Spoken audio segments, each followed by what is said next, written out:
Les aficionats de Manchester City, de fet, no es diuen citizens. Això és una cosa molt d'hora, de fa un parell d'anys. Històricament, sempre han sigut the Sky Blues, o sigui, els del cel blau. Això del citizens, suposo que és una cosa ja més moderna, més així combinant amb una mica vocabulari d'internet, també, per diferenciar-se una mica de l'os dels Diables Vermells de Manchester United, no?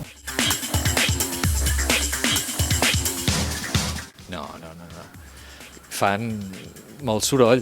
Això segur que tenim aquesta nova frase que és de los noisy neighbors, no? Dels veïns sorollosos, que és City, que està ara en alça, diguem-ne, està pujant des de fa 2 o 3 anys, però no.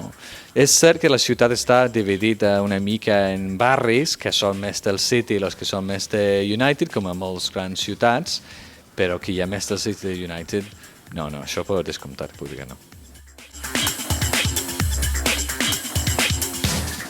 Això avui en dia no em pots dir, no? Que City segurament no solament és probablement l'equip amb més calés de la Premier, sinó possiblement d'Europa. El seu estadi és un estadi molt maco, tot s'ha de dir, és un estadi fantàstic, l'Etihad, és un estadi que ha costat molts calés també, i aleshores tenim un acudit que ells són lloguers, perquè de fet l'Ajuntament de Manchester té drets sobre l'estadi de City que no té sobre Old Trafford. Fa 10-12 anys el City jugava a segona B, recordem-ho, però quan jugava a segona B encara anaven gent, 30.000, 35.000 persones. A vegades m'hem preguntat, és una mica l'Espanyol? No és l'Espanyol. Una barreja d'Atlético Madrid i Betis. Si Betis baixen a segona B, sabem que aniran 25 o 30.000 persones a veure el Betis igualment.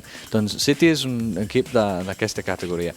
En canvi, ara, doncs, clar, com tot aquest futbol dels milionaris, dels nous rics, dels jeques, doncs comença a traure turistes, públic potser que no gaire futboler.